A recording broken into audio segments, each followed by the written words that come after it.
Itu dari hadis Wa'il bin Hajar sama Anas bin Malik. Jumhur ulama kita, mayoritas ulama kita, kalau bapak ibu dari iktidal ke sujud, itu yang bapak ibu jatuhkan dulu lutut, maka ketika bangkit tangan duluan diangkat.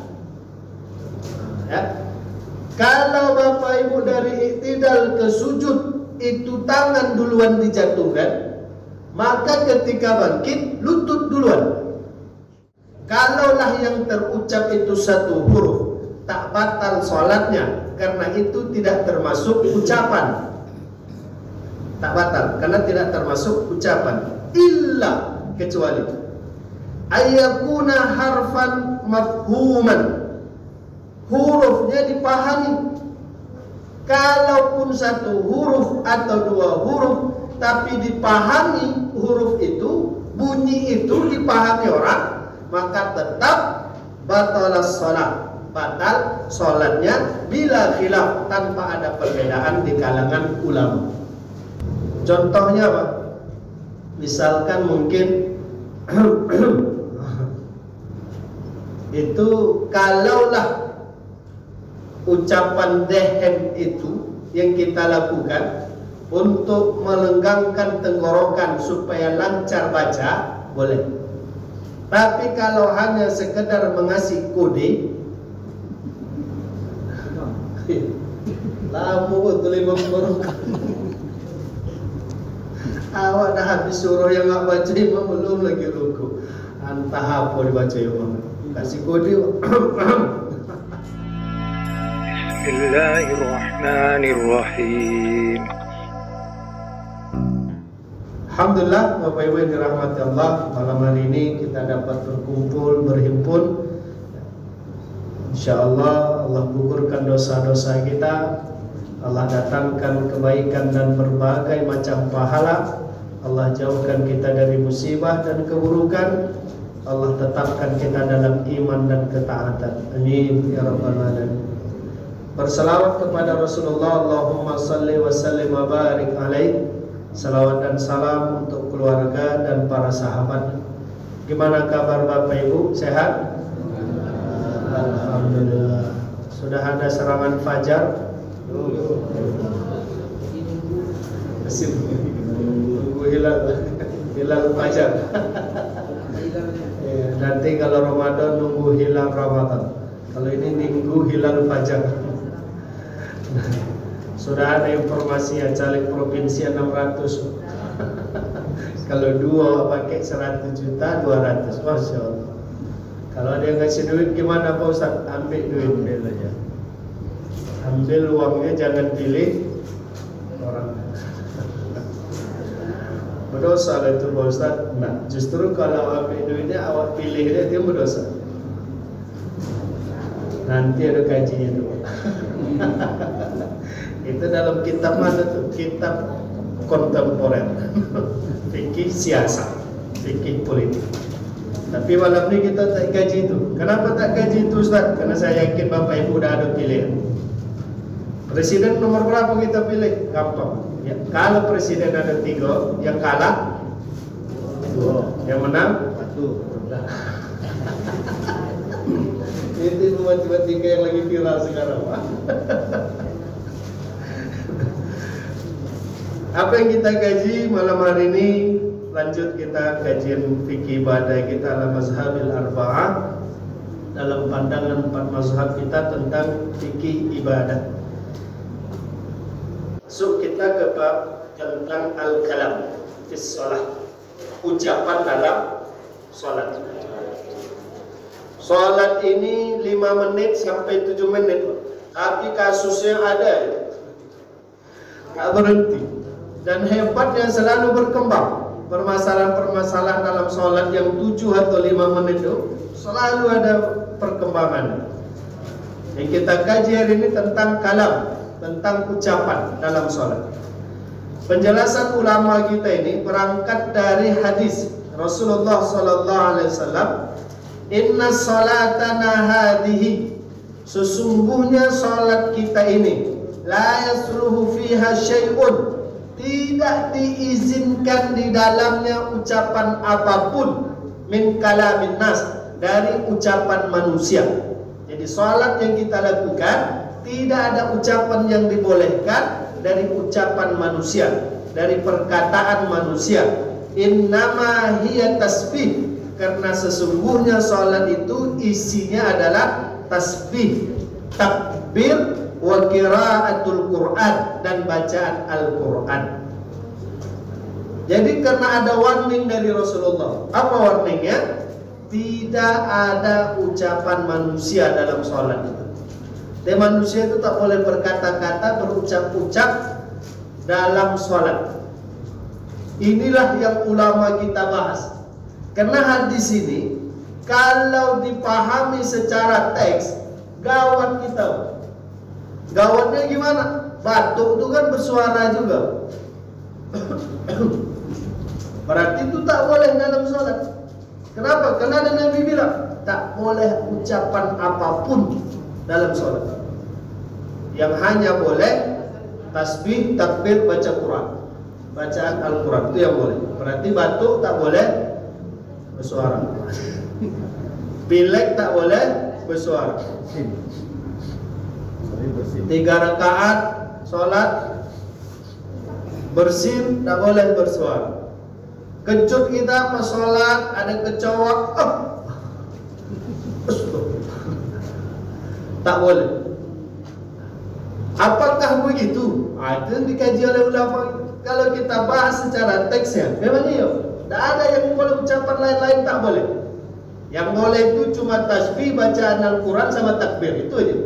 Allahu Akbar, Subhana Rabbiyal Azim, Subhana Rabbiyal A'la, Sami Allahu liman hamid. Yang begitu-gitu aja lah yang boleh. Jadi kalau kami bersin, batal. Begitu enggak? Itu ingin dikaji. Maka dalam pandangan ulama mazhab kita, Bapak Ibu yang dirahmati Allah, al-kalam, ucapan manusia itu, perkataan manusia itu, suara manusia dalam sholat itu ada yang disebut dengan ucapan yang dibolehkan, ada ucapan yang tak dibolehkan. Jadi alhamdulillah sudah ada pembagian itu. Berarti tidak kita pahami secara teks. Artinya apa? Segala ucapan tak boleh. Nah, ternyata tidak. Ada ucapan yang dibolehkan. Nah, itulah enaknya fikih itu. Fikih itu selalu ada pengecualian. Pengecualiannya selalu terbuka. Jadi kita kalau mengkaji fikih itu, kalau sudah masuk bab pengecualian, itu tak ada tuntutan harus gimana-gimana. Bahasa kalau dah masuk pengecualian, sholat bagaimana bisa? Itu aja. Ustaz, ruku itu kan harus begini, ya, tapi pinggang kami sakit, itu masuk pengecualian. Maka ruku itu bagaimana bisa saja, sujud bagaimana bisa saja. Tak perlu harus sesuai dengan kaidah. Seperti dalil, kalau kita dari iktidal ke sujud, itu kan cuma 2 pilihannya yang boleh. Pertama, tangan dahulu. Kedua, kaki lutut dahulu. Cuma Bapak Ibu, kajian berikutnya disilang, Pak. Disilang. Itu dari hadis Wa'il bin Hajar sama Anas bin Malik. Jumhur ulama kita, mayoritas ulama kita, kalau Bapak Ibu dari iktidal ke sujud, itu yang Bapak Ibu jatuhkan dulu lutut, maka ketika bangkit tangan duluan diangkat. Ya. Kalau Bapak Ibu dari iktidal ke sujud itu tangan duluan dijatuhkan, maka ketika bangkit lutut duluan. Ingat Pak, disilang deh kita praktek. Kecuali sakit.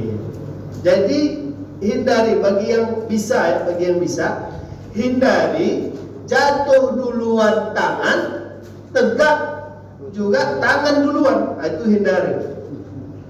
Atau yang jatuh duluan lutut, tegak juga lutut duluan diangkat, itu tak disilang, tak boleh. Kalau yang bisa. Kalau yang tak bisa, Kalau Piramli bilang apa nak jadi. Nah, saya praktek. Kalau kita dari tidal ke sujud disilang. Misalkan Allahu Akbar, saya jatuhkan lutut duluan. 1, 2. Oke. Lutut. Ketika kita mau bangkit, saya harus angkat tangan duluan. Tuh, baru bangkit, baru lutut. 2, itu kan disilang deh. Nah, pas bangkit, tangan duluan, dibantu pakai tangan untuk naik. Itu yang betul caranya, ya. Yang kedua, atau tangan duluan yang kita jatuhkan.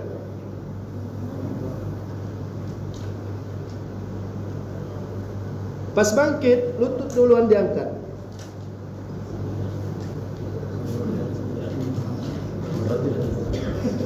Agak berat.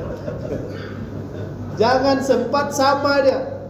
Pas mau bangkit, pas mau sujud lutut duluan, Allah Akbar.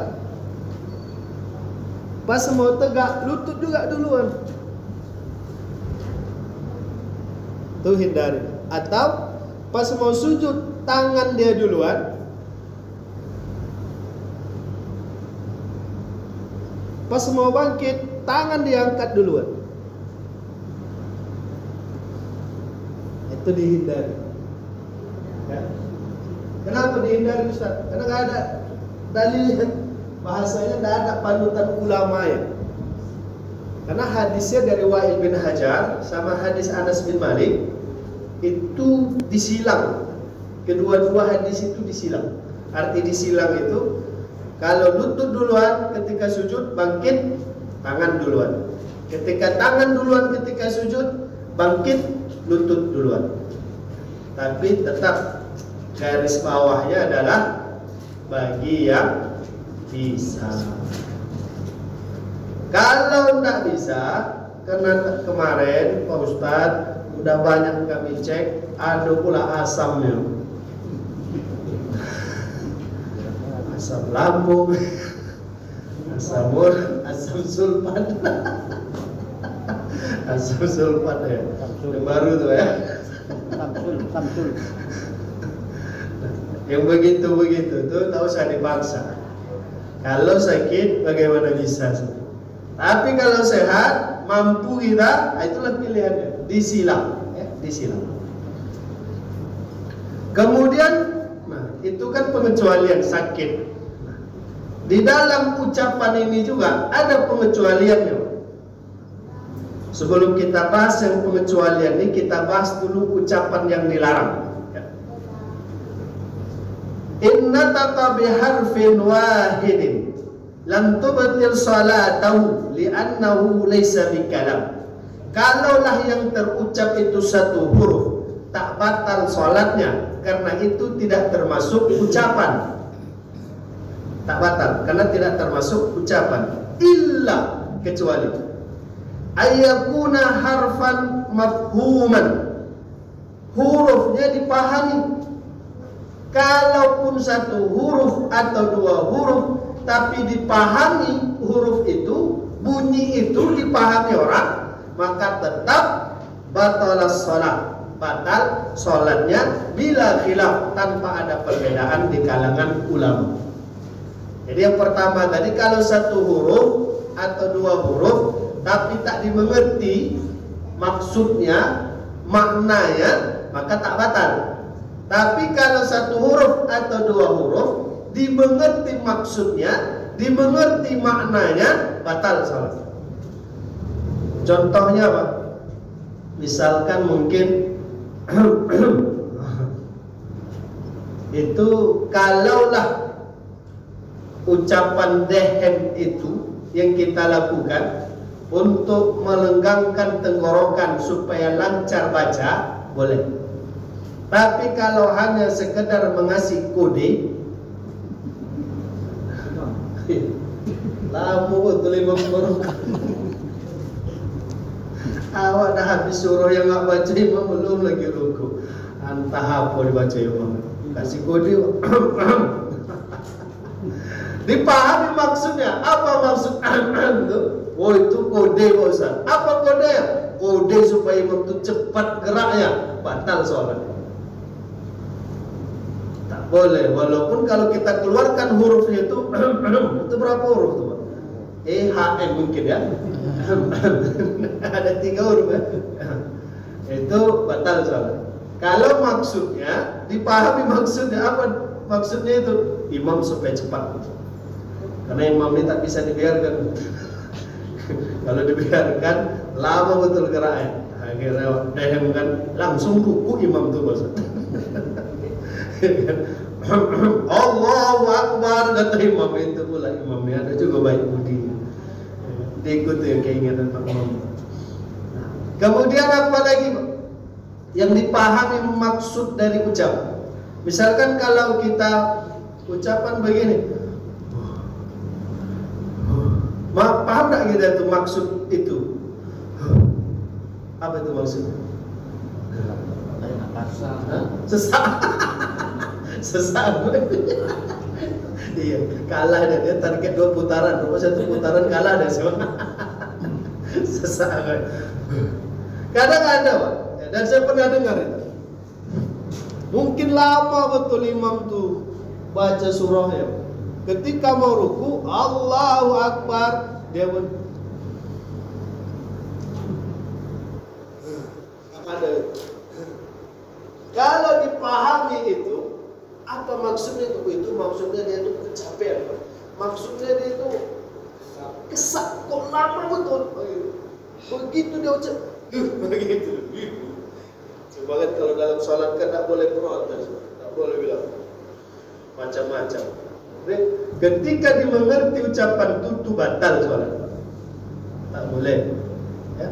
Atau kalimat-kalimat yang lain lah, yang bisa kalau i, jarang orang buat i dalam sholat ya, i. Itu jarang dibuat. Tapi kalaupun ada itu, kalimat i itu dimengerti orang. Apa kalimat i itu? Itu kalimat misalkan menunjukkan ketidaksukaan. I. Itu batal sholat. Kalimat-kalimat yang dimengerti batal sholat. Itu yang 1 atau 2 huruf. Kalaulah kalimat itu menjadi kalimat yang sangat dipahami, jelas tuh batal. Bagaimana dengan menangis terisak-isak ya, gitu. Nangis terisak-isak. Nangis terisak-isak ini kalau dalam mazhab Syafi'i dia makruh. Karena memang dia tak bisa dihindari nangis itu. Nah, itu. Kalau ketawa, batal. Misalkan ketika sholat tadi ganggu cucu, tadi ganggu batal. Nah gitu ya, sedikit aja ya Pak Ustaz, cuma batal. Kenapa batal? Dimengerti. Apa yang dimengerti? Kalau itu tanda dia tertawa, itu batal. Walaupun cuma bahasanya sedikit aja lewat, batal, tak boleh. Kalau di kalimatnya sangat dipahami, itu jelas tak ada perbedaannya lagi. Kalau sangat dipahami, misalnya dia masbuk kan, masbuk, imam turuku, terus biar dia dapat rakaat, dia bilang sama imam, tunggu ya mam, tunggu. Kata imam nih, yuk. Itu sholat batal. Walaupun sedikit aja. Kalau kode gimana? Kalau itu tak batal. Jadi kalau Bapak Ibu misalkan ada anak atau cucu yang bertanya dia, ya kan? Dia boleh tak handphone ini terletak nih? Habis itu tarik tapi dia nanya, ya, bun, tuk, sedang sholat, tuk. Boleh berarti Pak, pergi deh. Kalau sekadar itu boleh. Tapi kalau berucap, itu dengan hati-hati. Apalagi bahasa tuk,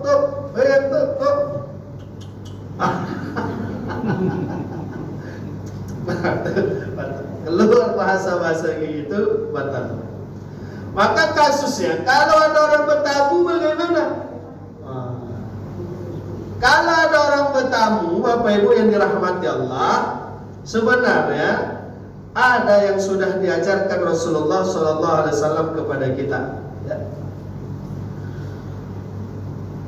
Wa in kana kalimatan insan wa hiya fi shalah fa arada an ya'limahu annahu fi shalah aw sahwa al-imam fa arada an yu'allimahu sahwa istahaqqu lahu in kana rajulan ay yusabbih. Kalau ingin memberitahu orang kita sedang salat atau yu'allimuhu al-imam atau memberitahu imam annahu saha bahwasanya dia ada yang terlupa, maka istahabba lahu, bagus bagi makmum dia ingkana rajulan, bagi laki-laki ayusabbih, bertasbih subhanallah. Dan bagi perempuan fatadriba zahra kaffaha dan kaffaha ini trip kaffaha pukul begitu ala batni kaffiha, ini telapak tangan depan ini memukul ini punggung telapak tangan. Aisyah yang dipukul tuh tangan yang sebelah kiri, tangan sendiri dan sebelah kiri, jangan tangan orang. Jangan tangan orang pukul, tangan sebelah kiri dan tangan sendiri ya. Nah, jangan kanan yang dipukul, enggak, kiri yang dipukul. Aisyah kata sebelah kiri. Jadi kalau ingin memberitahu orang kalau kita sholat, jangan berucap. Arti jangan berucap itu kadang keluar bahasa di sholat, ya. Assalamualaikum Pak, Assalamualaikum. Yuk, batal loh, batal. Ya kan? Assalamualaikum Bu, oh Bu, Assalamualaikum. Yuk. Kalau suara boleh. Karena suara itu boleh, tapi dalam mazhab Syafi'i makruh. Kenapa dia makruh? Kalau sholatnya sir dijaharkan, sholat jahar disirkan, itu makruh. Misalkan Bapak Ibu sholat zuhur, khususnya ibu-ibu lah ya, sholat zuhur di rumah, kemudian ada yang manggil, Bu, karena mau tanggal 14 nih, ada yang manggil tuh. Entah yang baik. Yang tim sukses ada ya macam dipanggil bu, lalu kita biar dia tahu saya sholat, saya kuatkan suara saya, walatalin amin, langsung pergi tamu tadi bu.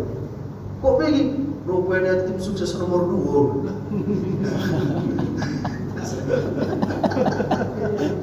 Iya, bilang sencaput. Boleh kami kuatkan suara kami, Ustaz? Boleh, dalam mazhab Maliki boleh, tapi dalam mazhab Syafi'i makruh. Kalau salat sir dijaharkan, salat jahar disirkan makruh, kecuali ada uzur. Apa maksud uzur itu? Itu uzur yang tadi membuat yang tak boleh jadi boleh. Salah satu uzurnya misal salat sunnah rawatib itu sir. Salat sunnah rawatib itu sir, artinya suaranya kita aja yang dengar. Siap sholat maghrib, kita sholat ba'diyah maghrib. Begitu kita sholat ba'diyah maghrib, ada orang yang nyentuh pundak kita, dia mau sholat sama kita. Sedangkan sholat sunnah itu harusnya sir, tapi karena dia sudah berdiri di samping awak, karena dia mau jadi makmum, maka kita keraskan suara kita. Ini uzur, supaya dia tenang sholat sama kita, itu dia boleh. Tapi kalau untuk ngasih kode supaya kita lagi sholat dengan mengeraskan suara, nampaknya kalau sholat sir jangan dibuat. Tapi kalau sholat jahar boleh, Bapak Ibu. Kalau takbir kan enggak apa. Kalau takbir boleh. Kalau kucing makan sampel gimana? Kul Allahu husum.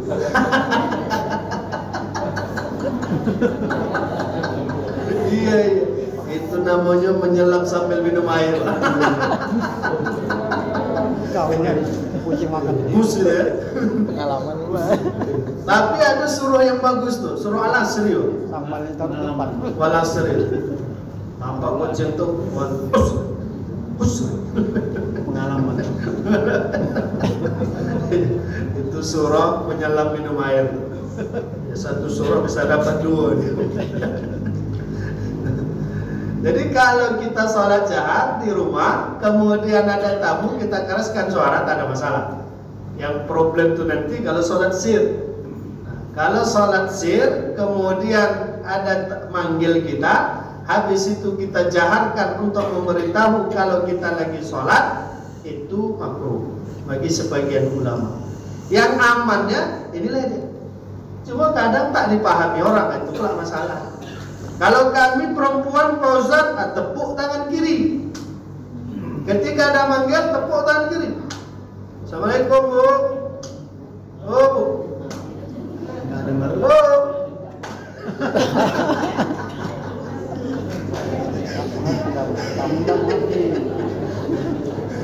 Sampai merah tanah, Ustaz. Dipanggilnya juga lagi. Karena dia tidak ngerti kalau itu tanda kita lagi sholat, ya kan? Jadi tetap dipanggil, pikirnya lagi mukul nyamuk atau mukul apa. Itu memang problemnya.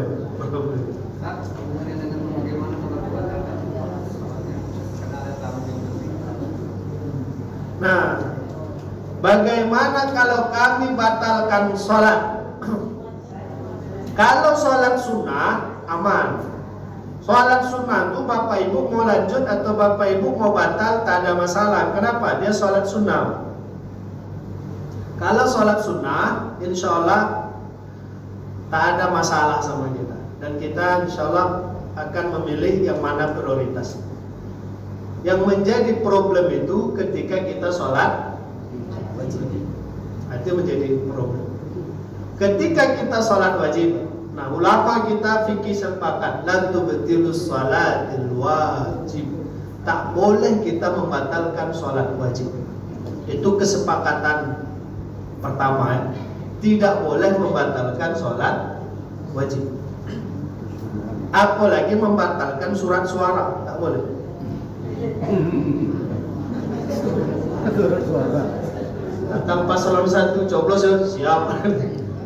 Paslon 2 coblos yuk, siap. Paslon 3 coblos yuk, siap. Akhirnya batal. Sudah ada himbauan dari KPU, coblos 2 batal, coblos 3 batal, coblos 1 sah. Jadi jangan membatalkan salat. Batalkan surat suara aja kita tidak boleh. Apalagi membatalkan salat. Salat itu tak boleh dibatalkan. Maka dalam fikihnya, kalau ragu Bapak Ibu, itu tak boleh batal salat. Misalkan apa? Wudhu kita ketika salat macam ada keluar angin tuh. Tapi kita masih di level ragu, itu kentut atau bukan? Kentut atau bukan? Masih di dalam tingkat ragu. Kentut bukan? Ketika kita ragu, kita tak boleh batalkan sholat, lanjut sholat. Tapi kalau sudah jelas dia berbunyi kawan tuh, jangan awak lagu lagi. Itu kentut. Kalau itu orang yang leset tuh. Kalau itu udah jelas batal tuh. Nah, dan tak boleh ragu. Lalu kalau ada bertamu di rumah kami, ketika kami sholat wajib, apa yang kami lakukan? Untuk bertamu, hak mutlak itu kepada tuan rumah. Bebas tuan rumahnya mau diam, mau nyamut atau tidak, itu hak mutlak tuan rumah. Sehingga Allah katakan, wa idza qila lakum irji'u farji'u. Kalaulah kita bertamu, ada orang rumah itu nampak awak, tapi tak mau dia buka pintunya, kita tak boleh kesal. Memanglah ada yang di dalam itu, tak mau dia buka pintu, leset. Kenapa dia tak mau buka pintu? Lagi hutang Pak, saya mau buka pintu. Kalau itu hak tuan rumah, dia boleh. Assalamualaikum, waalaikumsalam. Siapa nih? Oh ya, besok aja ya. Boleh.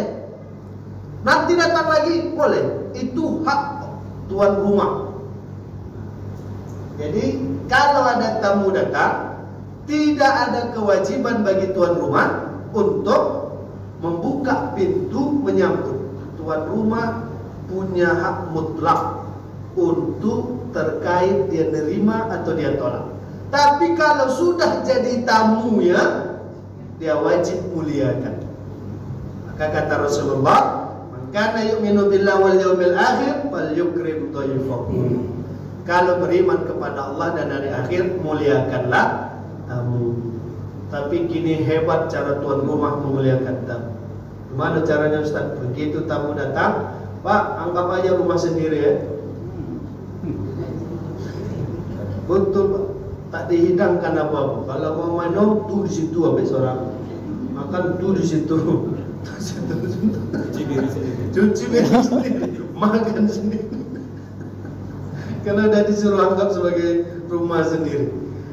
Tapi kalau kita udah jadikan dia tamu, kita persilakan dia masuk, berarti dia udah tamu kita, muliakan dia. Boleh kami tunda sholat kami karena dia tamu kami? Boleh. 5 menit lagi azan isya. Ini tamu jauh, lagi seru-serunya bercerita, azan. Kemudian lagi ngomong dia, Pak, stop, saya mau ke masjid. Tak boleh. Jadi kami layani dia, Ustaz. Layani terus. Oh iya. Lewat kami sholat isya ya, dapat. Kalau diajak ke masjid itu Itu solusi yang paling bagus. sama-sama Lagi ngomong dah, ajar. ya, azan Pak, masjid dia. Itu bagus. Tapi kalau bahasa dia, saya udah sholat tadi sama maghrib, saya jamah. Saya mau saya sampaikan penting. Tunggu dulu ya, saya isya dulu.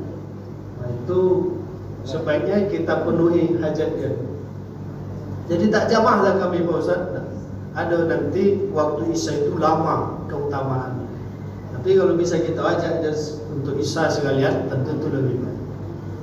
Jadi kalau ada tamu di rumah, itu pilihan Bapak Ibu mau sambut atau tak sambut. Dan kalaulah kita yang jadi tamu ya, udah kita ketok pintunya, tak dibuka ya, kita tengok-tengok adanya sandal di situ, adanya mobilnya, adanya motornya, terbukanya pintunya, itu kan tanda ada orang di dalam. Tapi panggilan awak tak disahutinya, tak boleh kita mengomel-ngomel sepanjang jalan. Sampai mati saja tak boleh kita datang situ. Itu tak boleh. Kenapa? Itu hak tuan rumah. Dia mungkin lagi tak mau diganggu. Itulah bahasanya 3 kali ketukan. Tok, tok, tok. Assalamualaikum. Tak disambut. Ketok, tok, tok. Tapi kadar ketoknya masih sama. Jangan yang pertama agak lembut. Tok, tok, tok. Assalamualaikum. Tak dengar dia. Pindah ke kaca jendela. Tak, tak, tak. Tak dengar dia. Pindah ke atap rumahnya. Assalamualaikum. Assalamualaikum. Itu tak boleh. Jadi kalau ada orang bertamu, itu hak tuan rumah. Sampai Allah katakan, wa idza qila lahum irji'u farji'u. Kalaulah seandainya tuan rumah itu tak mau diganggu, disuruhnya kalian pulang, maka sebaiknya kalian pulang. Jadi kalau tamu itu beda kalau orang tua manggil. Kalau orang tua manggil beda. Beda juga kalau suami sholat, istri sholat, suami pulang. Kalau suami sholat, istri pulang, Pak Ustaz, itu suami soleha.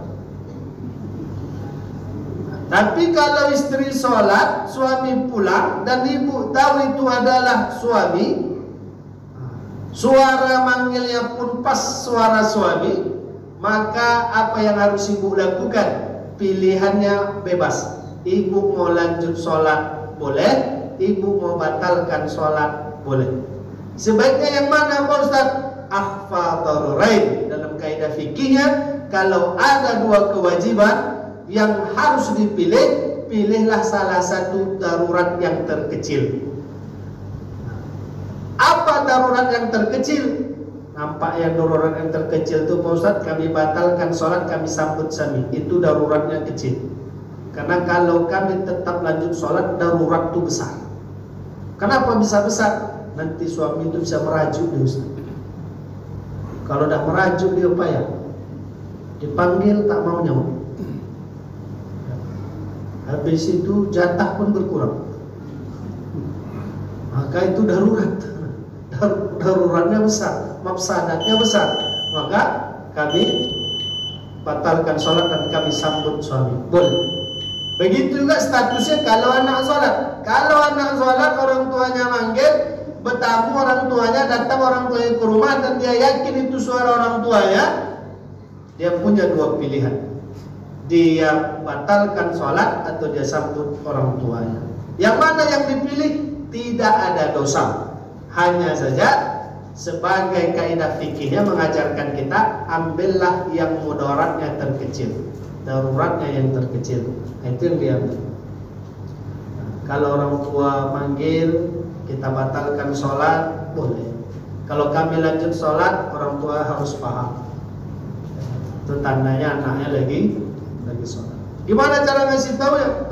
Kalau perempuan, kalau laki-laki, subhanallah, subhanallah. Itu laki-laki. Ngasih tahu orang kalau ada tamu ke rumah, kita sedang sholat, cara ngasih tahunya, subhanallah.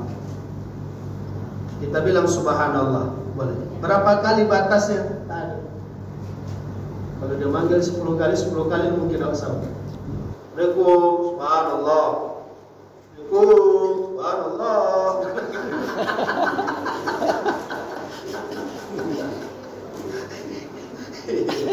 Berubah nada, berubah pula nada. Allah Allah. Jadi tak tuntas kecil.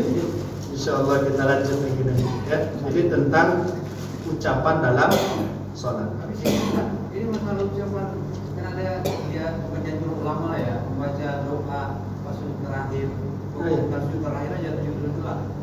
Nah itu gimana itu kemudian itu? Kan yang kita pahami, maksudnya kita pahami. Kalau dia bagian dari doa yang dia berbahasa bahasa Arab itu boleh. Bahasa Indonesia. Bahasa Indonesia tak boleh dia dilafazkan. Tapi dalam hati. Dalam hati. Boleh. Kalau dalam hati tidak ada hukum. Dalam hati itu tak ada hukum. Ada orang nengok manusia gini. Dalam hatinya benci tuh Ustaz, tak boleh. Tak tahu kita apa dalam hati. Ada memang bawaan lahir kok, asal nengok orang.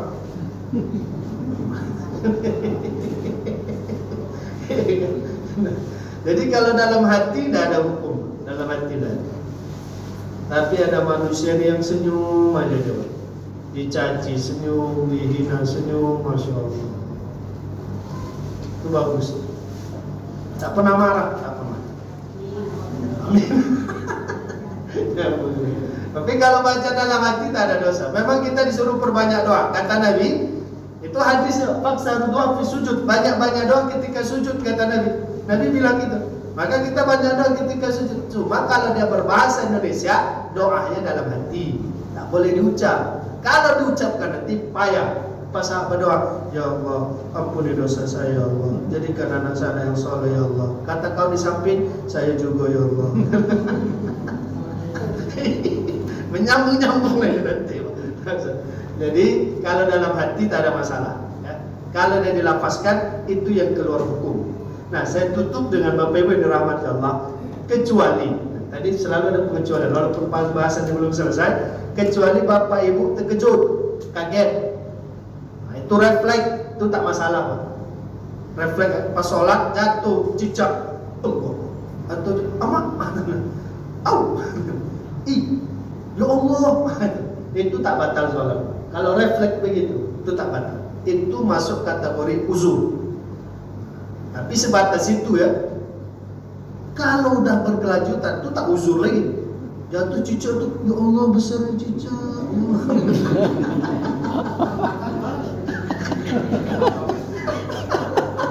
Kalau lantas apa boleh cicak ya? Iya.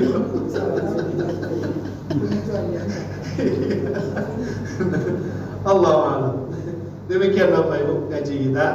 Jangan lupakan doa kita selalu, ya Allah, karuniakan kepada kami presiden yang saleh, yang Engkau ridhoi dan Engkau ridho kepadanya. Amin. Mencintai kami dan kami cinta kepadanya. Amin. Ya Rabbal Alamin.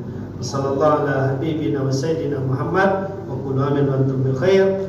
Assalamualaikum warahmatullahi wabarakatuh.